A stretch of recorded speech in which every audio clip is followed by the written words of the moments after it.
यतात्मना योगः दुष्प्राप इति मे मतिः पश्यात्मना तु यतता शक्यो वाप्तुमुपायतः असंयतात्मा योगः दुष्प्राप इति मे मतिः पश्यात्मना तु यतता शक्यो वाप्तुमुपायतः असंयतात्मना योगः दुष्प्राप इति मे मतिः वश्यात्मना तु यतता शक्यो वाप्तुमुपायतः असंयतात्मना योगः दुष्प्राप इति मे मतिः वश्यात्मना तु यतता शक्यो वाप्तुमुपायतः असंयतात्मना योगः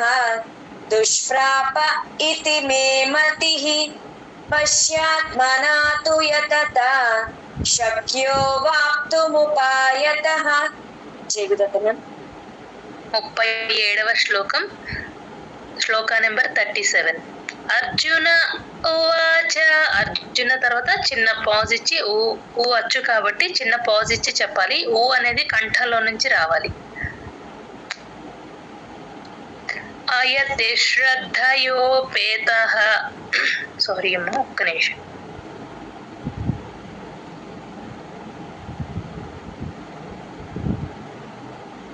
అర్జున ఉవాచ అయతి శ్రద్ధయోపేతః. ఇక్కడ అర్జున తర్వాత అయతిష్ తీకి షాని జాయిన్ చేసి చెప్పాలి. షా కింద షావత్తు రకారం రెండు ఉన్నాయి, అబ్జర్వ్ చేయండి అందరూ. అయతిష్ అని తీసుకున్నారనుకోండి, షా కింద షావత్తు క్లియర్ గా వినిపిస్తుంది.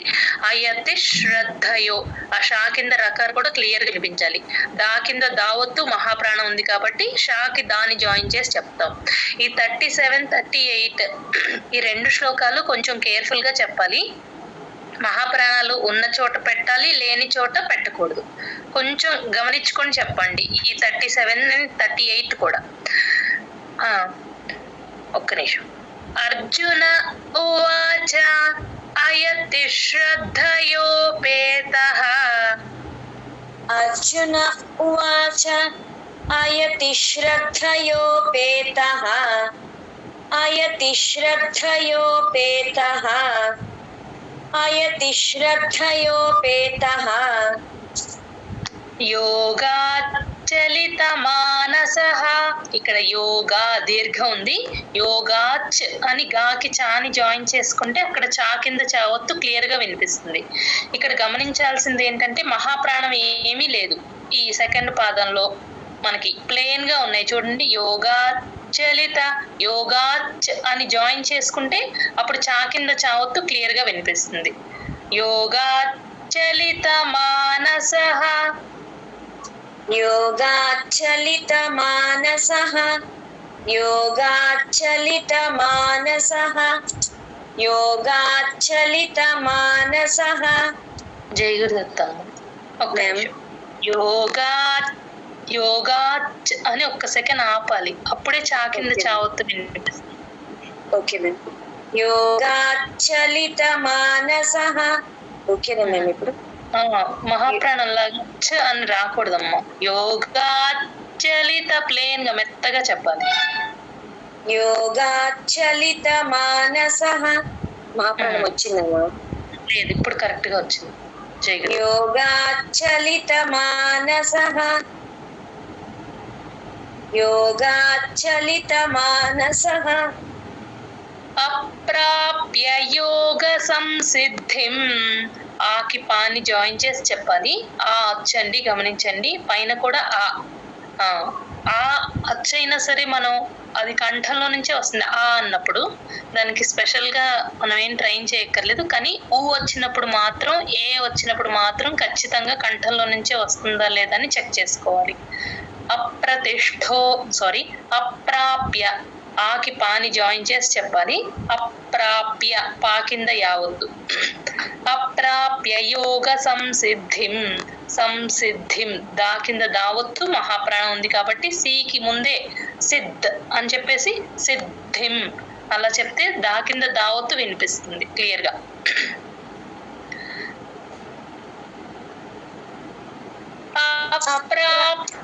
నిమిషమ్మ చెప్పలేదు. అప్రాప్య యోగ సంసిద్ధిం అప్రాప్య యోగ సంసిద్ధిం అప్రాప్య యోగ సంసిద్ధిం అప్రాప్య యోగ సంసిద్ధిం కాంగతిం కృష్ణ గచ్చతి. కృష్ణ క్రూ తేల్చి చెప్పాలి. గచ్చతిలో చా కింద చావత్తు మహాప్రాణం రెండు ఉన్నాయి గమనించండి. గాకి చాని జాయిన్ చేసి చెప్పాలి. గచ్చతి చా కింద చావత్తు ఎప్పుడొచ్చినా సరే గాలి బయటకు వదిలితేనే మహాప్రాణం వినిపిస్తుంది. కాంగతిం కృష్ణ గచ్చతి కాంగతిం కాంగతిం కృష్ణ గచ్చతి కాంగతిం కృష్ణ గచ్చతి కాంగతిం కృష్ణ గచ్చతి. మ్యామ్ కాంగతిం గంగా అన్నప్పుడు ఉంగ్ సౌండ్ వస్తుంది కదమ్మా. గంగా ఉంగ్ సౌండ్ ఇక్కడ ఎమ్ము ఎన్ను కాదు. మనం గంగా అనం కదా, ఎం పెట్టము ఎన్ పెట్టము, ఉంగ్ సౌండ్ లాగా వస్తుంది. ఓకే. కాంగతిం కృష్ణ గచ్చతి కాంగతిం కృష్ణ గచ్చతి కాంగతిం కృష్ణ గచ్చతి. అర్జున ఉవాచ అయతి శ్రద్ధయోపేతః యోగాత్ చలితమానసః. అర్జున ఉవాచ అయతి శ్రద్ధయోపేతః. అది మ్యామ్. అర్జున ఉవాచ అయతి శ్రద్ధయోపేతః యోగాత్ చలితమానసః అయతి శ్రద్ధయోపేతః యోగాత్ చలితమానసః అయతి శ్రద్ధయోపేతః యోగాత్ చలితమానసః. అప్రాప్య యోగ సంసిద్ధిం కాంగతిం కృష్ణ గచ్చతి. అప్రాప్య యోగ సంసిద్ధిం కాంగతిం కృష్ణ గచ్చతి అప్రాప్య యోగ సంసిద్ధిం కాంగతిం కృష్ణ గచ్చతి అప్రాప్య యోగ సంసిద్ధిం కాంగతిం కృష్ణ గచ్చతి. అర్జున ఉవాచ అయతి శ్రద్ధయోపేతః యోగాత్ చలితమానసః అప్రాప్య యోగ సంసిద్ధిం కాంగతిం కృష్ణ గచ్చతి. అర్జున ఉవాచ అయతి శ్రద్ధయోపేతః యోగాత్ చలితమానసః అప్రాప్య యోగ సంసిద్ధిం కాంగతిం కృష్ణ గచ్చతి.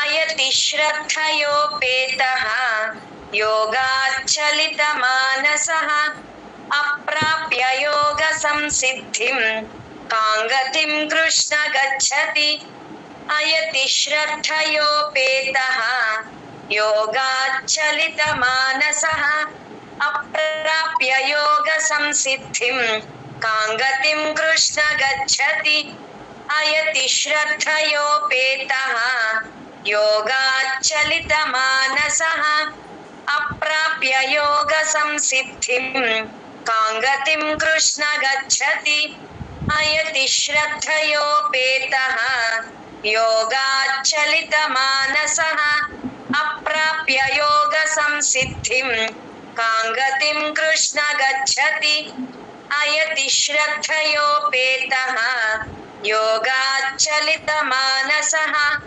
అప్రాప్య యోగ సంసిద్ధిం కాంగతిం కృష్ణ గచ్చతి అయతి శ్రద్ధయోపేతః యోగాత్ చలితమానసః అప్రాప్య యోగ సంసిద్ధిం కాంగతిం కృష్ణ గచ్చతి. జగదత్తమ శ్లోక నెంబర్ 38, 38వ శ్లోకం.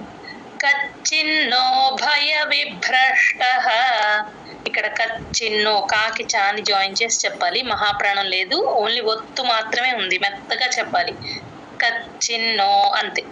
చాకి కూడా నాని జాయిన్ చేసి చెప్తే మీకు నా కింద నా ఒత్తు క్లియర్ గా వినిపిస్తుంది. కచ్చిన్నో భయ భాకి మహాప్రాణం ఉంది గమనించండి. విభ్రష్ట వీకి బాని జాయిన్ చేసి చెప్పాలి. బాకి మహాప్రాణము రకారము రెండు ఉన్నాయి. విభ్రష్ట ఆ షా కాస్త ముద్దగా చెప్పాలి. ఆ షా కింద ఉన్న టా ప్లేన్ టా, షా ప్లస్ టా అంతే, షా అంతే, మహాప్రాణం లేదు ఎక్కడ. కచ్చిన్నో భయ విభ్రష్ట. కచ్చిన్నో భయ విభ్రష్ట. కచ్చిన్నో భయ విభ్రష్ట. కచ్చిన్నో భయ విభ్రష్ట. చిన్నాభ్రమివ నశ్యతి. చీకి మహాప్రాణం ఉంది. చిన్న భ్రమివ భా కింద మహాప్రాణము రకారము రెండు ఉన్నాయి. చిన్నాభ్రమివ నాకి బాని జాయిన్ చేసి చెప్పుకోవాలి. చిన్నాభ్రమివ నశ్యతి. చిన్నాభ్రమివ నశ్యతి. చిన్నాభ్రమివ నశ్యతి. చిన్నాభ్రమివ నశ్యతి. అప్రతిష్ఠో మహాబాహో. ఆకి పాని జాయిన్ చేసి చెప్పాలి. రకారం ఉంది కాబట్టి అప్రతిష్ఠో. ఇక్కడ షా కింద ఉన్నట్ట ఒత్తు ఠ, కంఠం అంటాం కదా, కొంచెం గట్టిగా చెప్తాం ఈ ఠ అని మాత్రం. అలాగని గట్టిగా అలా చెప్పమన్నాం కదా అని మరీ ఎక్కువగా చెప్పకూడదు, మధ్యస్థంగా చెప్పాలి. అప్రతిష్ఠో మహాబాహో. అప్రతిష్ఠో మహాబాహో. అప్రతిష్ఠో మహాబాహో. అప్రతిష్ఠో మహాబాహో. విమూఢో బ్రహ్మణః పథి. విమూఢో ఢోకి ఓత్వం ఉంది, ఢో ఓ మహాప్రాణం కూడా ఉంది గమనించండి. దానికి బాని జాయిన్ చేసి చెప్పాలి. విమూఢోకి బా కింద రకారం ఉంది కాబట్టి బ్రహ్మణ. ఇక్కడ విమూఢో బ్రహ్మణః పథి అలా వస్తుంది. ఆ బా కింద రకారం ఉంది కాబట్టి ముందక్షరానికి జాయిన్ చేసుకొని చెప్తాము. హా కింద మా ఒత్తు ఎప్పుడు వచ్చినా మా ఫస్ట్ చెప్పి తర్వాత హా చెప్తాం. బ్రహ్మ వచ్చిందనుకోండి, BRAMHA బ్రహ్మ అంతే. దానికి ఇక్కడ గమనించుకోండి అందరూ. తర్వాత బ్రహ్మ తర్వాత అణ ఉంది, బ్రహ్మణ అంతే. ఇక్కడ యూజువల్ గా ఏం చేస్తారంటే బ్రాహ్మణ అని పెట్టేస్తారు, అది గమనించుకోండి. బ్రహ్మణనే ఉంది, బాకి దీర్ఘం లేదు ఇక్కడ. బ్రహ్మణ తర్వాత ఉన్న విసర్గ ఎఫ్ సౌండ్ లాగా రాసేసుకోండి. పా ముందు ఎప్పుడు విసర్గ వచ్చినా ఎఫ్ సౌండ్ లాగా చెప్తాం. బ్రహ్మణఫ్ అలా గాలి బయటికి వదలాలి ఎఫ్ అన్నప్పుడు. బ్రహ్మణఫ్ పథి THA తాది వద్దు, పొట్టలో చుక్క ఉంది గమనించండి. అది దా కాదు, DHA ధా కాదమ్మా, THA తాది.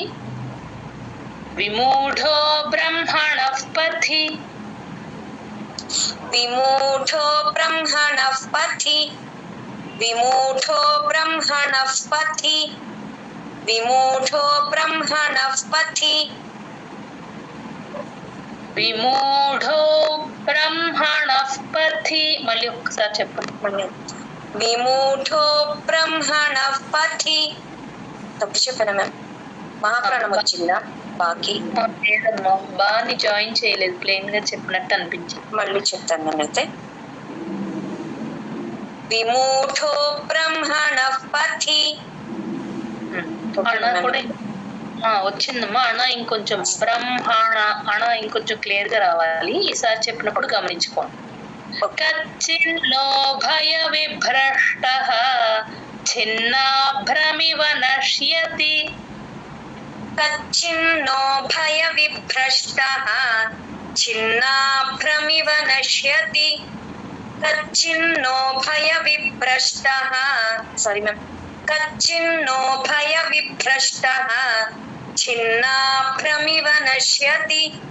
కచ్చిన్నో భయ విభ్రష్ట. చిన్నాభ్రమివ నశ్యతి.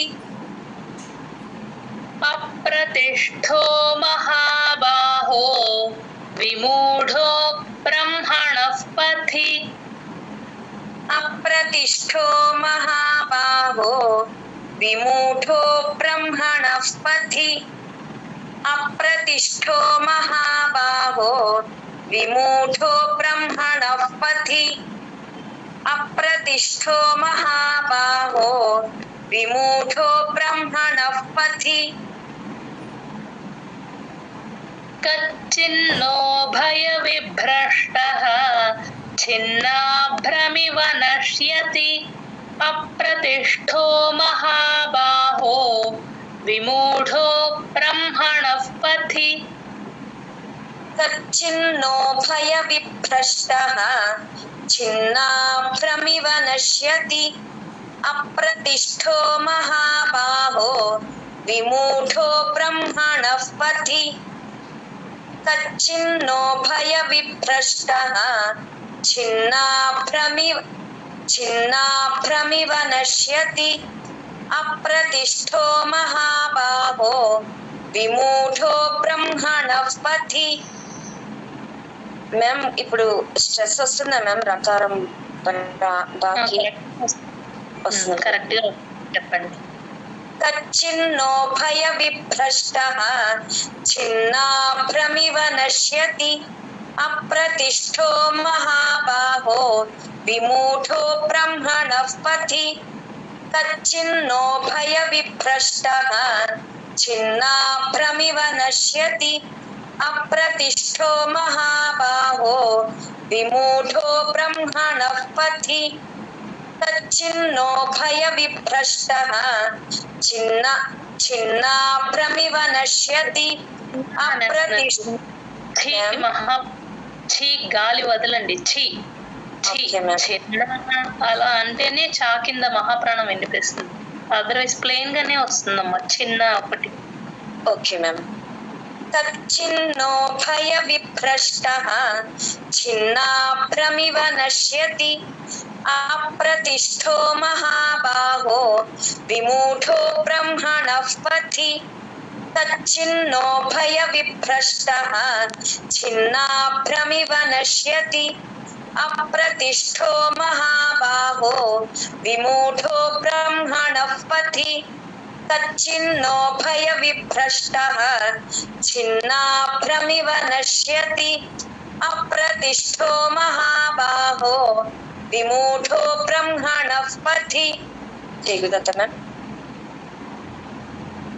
శ్లోక నెంబర్ 39, 39వ శ్లోకం. ఏతన్మే సంశయం కృష్ణ. ఈ ఏ ఎప్పుడు వచ్చినా సరే కంఠంలో నుంచి రావాలి. ఏ ఇంగ్లీష్ లెటర్ లో ఫస్ట్ స్టార్టింగ్ ఏ ఎలా పలుకుతాం అలా పలికితే కరెక్ట్ గా వినిపిస్తుంది. ఏ తన్మే సంశయం కృష్ణ. క్రూ తేల్చి చెప్పాలి. కృష్ణ అంతే. ఏ తన్మే సారీ ఒక్క నిమిషం.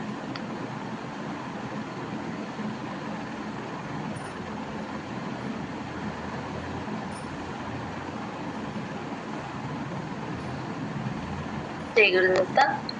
ఏతన్మే సంశయం కృష్ణ. ఏతన్మే సంశయం కృష్ణ. ఏతన్మే సంశయం కృష్ణ. ఏతన్మే సంశయం కృష్ణ.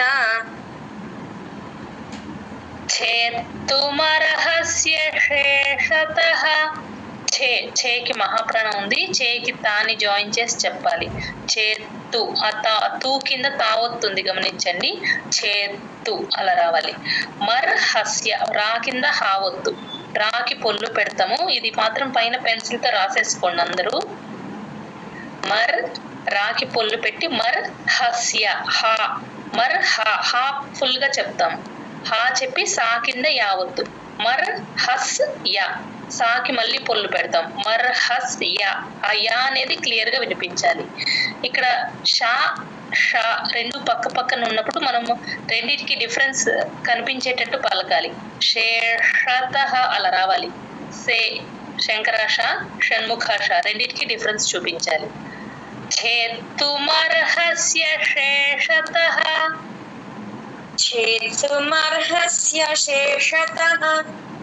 छेत्तुमर्हस्य शेषतः छेत्तुमर्हस्य शेषतः त्वदन्यः సంశయస్యాస్య త్వదన్యస్ సా కింద సావత్తుంది కాబట్టి ఆ త్వదన్యాకి సాని జాయిన్ చేసి చెప్పండి. త్వదన్యస్ సంశయస్యాస్య ఆ యావత్తులు సా కింద యావత్తులు రెండు కూడా క్లియర్ గా వినిపించాలి. స్యాస్య అంతే, దీర్ఘం ఎక్కడా లేదు, దీర్ఘం పెట్టకూడదు ఇక్కడ. స్యాస్య దీర్ఘం ట్యూన్ కోసం యూజువల్ గా దీర్ఘాలు పెట్టేస్తూ ఉంటారు, అదొకటి గమనించుకోండి. దీర్ఘాలు ఉన్నప్పుడే పెట్టండి, లేనప్పుడు కట్ చేయండి.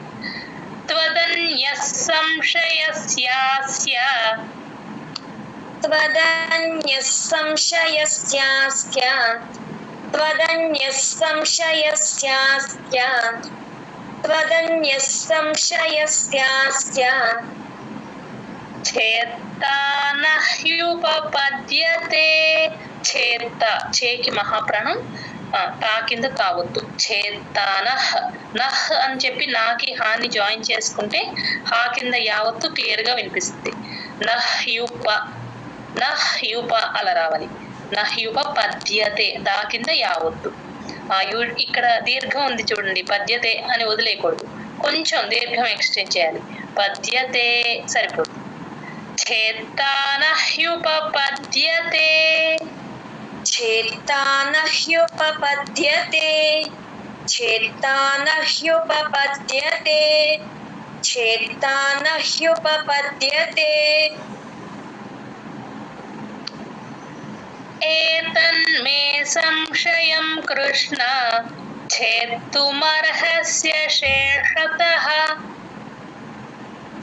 एतन्मे संशयं कृष्ण छेत्तुमर्हस्य शेषतः एतन्मे संशयं कृष्ण छेत्तुमर्हस्य शेषतः एतन्मे संशयं कृष्ण छेत्तुमर्हस्य शेषतः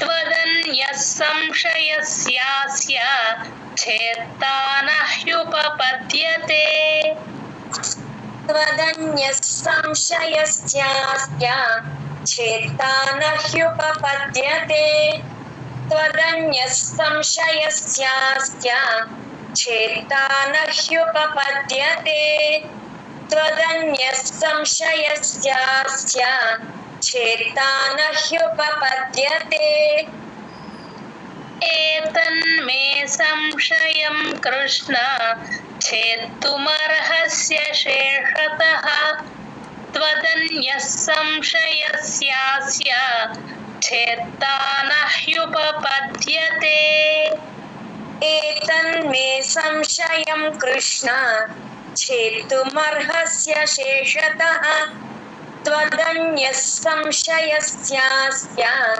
छेत्तानह्युपपद्यते एतन्मे संशयं कृष्ण छेत्तुमर्हस्य शेषतः त्वदन्यः संशयस्यास्य छेत्तानह्युपपद्यते एतन्मे संशयं कृष्ण छेत्तुमर्हस्य शेषतः त्वदन्यः संशयस्यास्य छेत्तानह्युपपद्यते एतन्मे संशयं कृष्ण छेत्तुमर्हस्य शेषतः त्वदन्यः संशयस्यास्य छेत्तानह्युपपद्यते एतन्मे संशयं कृष्ण छेत्तुमर्हस्य शेषतः त्वदन्यः संशयस्यास्य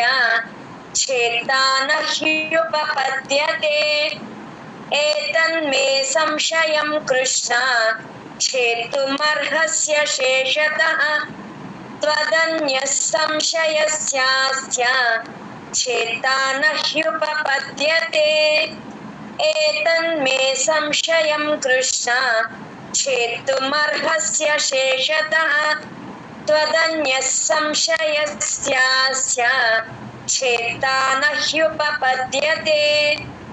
जय गुरुदत्त. 40వ శ్లోకం, శ్లోక నెంబర్ 40. శ్రీ భగవానువాచ పార్థ నైవేహ నాముత్ర. ఇక్కడ పార్థ అన్నప్పుడు టీహెచ్ఏ థానే రావాలి. అందరూ ఎక్కువ మంది, చాలా మంది ధా చెప్తూ ఉంటారమ్మా. ఒకసారి రికార్డింగ్ చేసుకుని అందరూ గమనించుకోండి. టీహెచ్ఏ థా మన టీత్ కి వెనకాల వైపున పైన టీత్ కి పై భాగంలో 3 లైన్స్ లాగా ఉంటాయి. అక్కడ టంగ్ కనుక టచ్ చేస్తే టీహెచ్ఏ థానే వస్తుంది. అదర్వైజ్ ఎక్కడ మీకు వేరే ఎక్కడ టంగ్ టచ్ అయినా కూడా ధా సౌండే వస్తుంది. అది ఒక్కసారి అందరూ గమనించుకోండి. పార్థ నైవేహ, నా ప్లస్ ఐ, నైవేహ నాముత్తర, మూకి తాని జాయిన్ చేసి చెప్పాలి. శ్రీ భగవానువాచ పార్థ నైవేహ నాముత్ర. శ్రీ భగవానువాచ పార్థ నైవేహ నాముత్ర. పార్థ నైవేహ నాముత్ర. పార్థ నైవేహ నాముత్ర. వినాశస్తస్య విద్యతే. వినాశస్ అక్కడ పైన రాసుకోండి పెన్సిల్ తోటి. షా పక్కన సాకి పొల్లు పెడతాం. వినాశస్, ఆ శంకర సా తర్వాత సరస్వతి సాకి పొల్లు పెట్టినట్టు రాసుకోండి. షస్ తస్య, మామూలు ప్లేన్ తాతలో తా, తస్య విద్యతే. వినాశస్తస్య విద్యతే. వినాశస్తస్య విద్యతే. వినాశస్తస్య విద్యతే. వినాశస్తస్య విద్యతే. నహి కళ్యాణకృత్ కశ్చిత్. నహి కళ్యాణ, లా కింద యావత్తు, కళ్యాణ ఆనా క్లియర్ గా పలకాలి. కృత్, క్రూ తేల్చి చెప్పాలి. వట్రసుడు ఉంది కాబట్టి ఎక్కడ స్ట్రెస్ ఇవ్వకూడదు. ముందక్షరాన్ని కలుపుకోకుండా కృ అంతే. కృత్ కశ్చిత్, ఇక్కడ కూడా అంతే. పైన పెన్సిల్ తో రాసుకోండి. కృత్ కష్ చిత్. ఆ షాకి పొల్లు పెడతాము. కష్ చిత్, ఆ తా వినిపించేటట్టు చెప్పాలి. ఎండింగ్ లో చిత్ అలా వినిపించాలి. నహి కళ్యాణకృత్ కశ్చిత్. నహి కళ్యాణకృత్ కశ్చిత్. నహి కళ్యాణకృత్ కశ్చిత్. నహి కళ్యాణకృత్ కశ్చిత్. దుర్గతిం తాత గచ్చతి. దుర్గతిం తాత గచ్చతి. గచ్చతిలో చా కింద చావత్తు మహాప్రాణం 2 ఉన్నాయి, గమనించండి.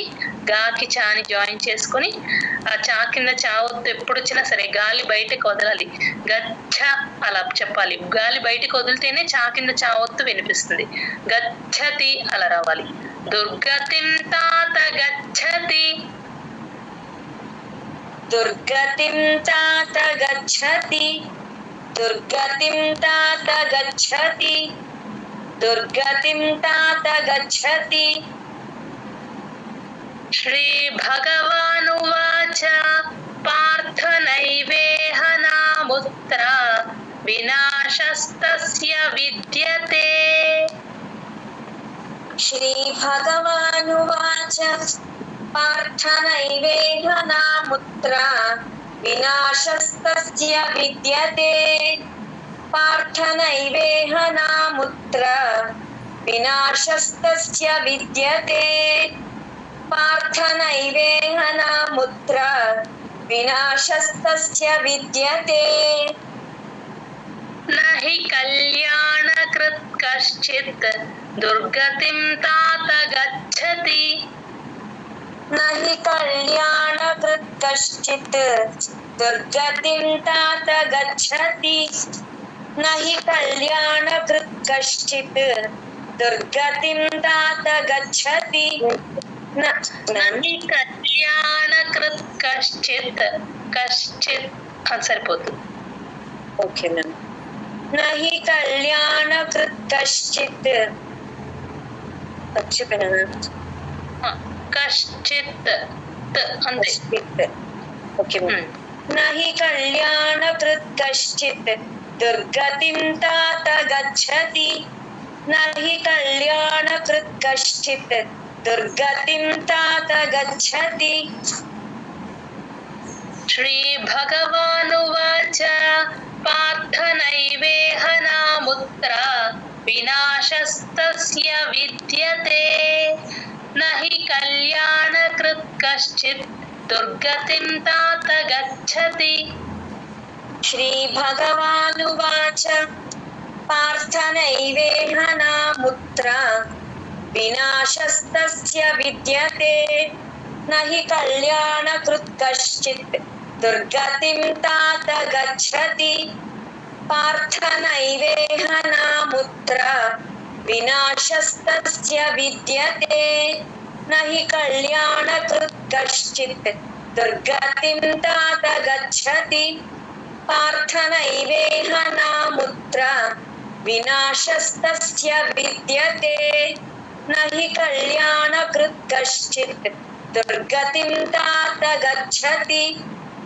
నైవేహ నాముత్ర వినాశస్తస్య విద్యతే నహి కళ్యాణకృత్ కశ్చిత్ దుర్గతిం తాత గచ్చతి.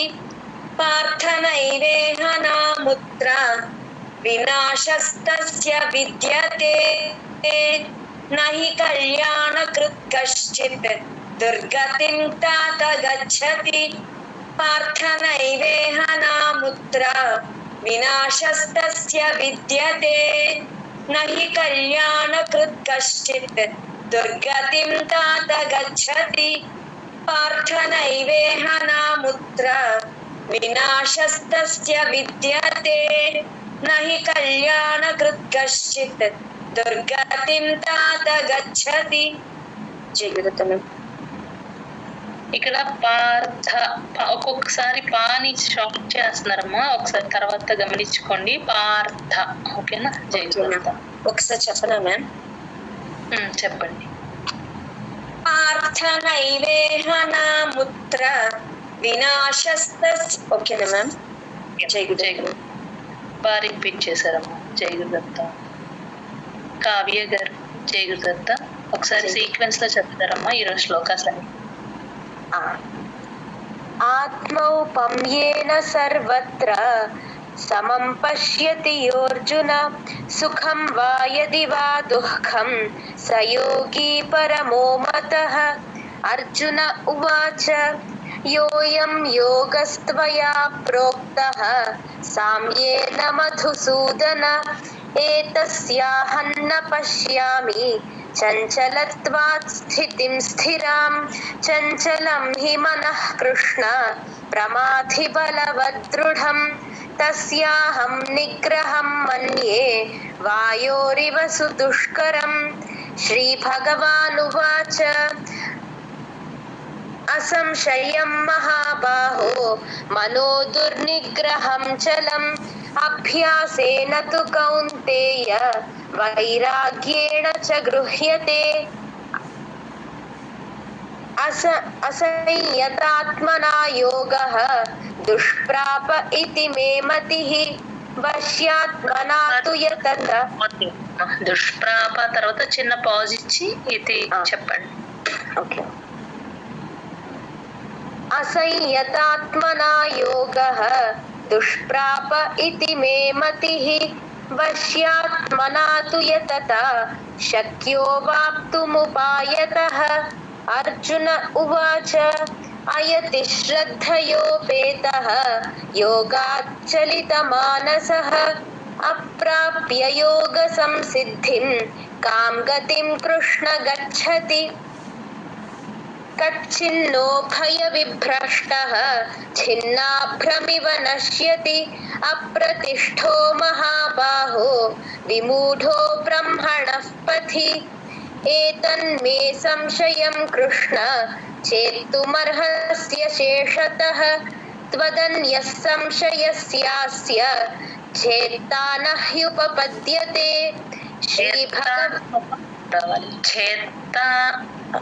చేత్తా నహ్యుపపద్యతే.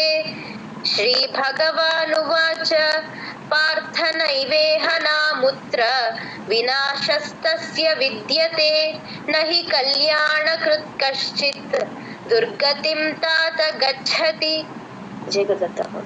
జయగురుదత్తమ్మ బాగా చదివారు. ఈ రోజు చెప్పిన శ్లోకాస్ అన్ని 1-2 సార్లు బాగా ప్రాక్టీస్ చేసుకోవాలండి. కొంచెం కష్టంగా ఉంటాయి ఈ పార్ట్ అంతా కూడా. కొంచెం బాగా ప్రాక్టీస్ చేసుకోండి. బాలస్వామీజీ గారు ఆడియో పెట్టుకోండి. జై గురుదత్త.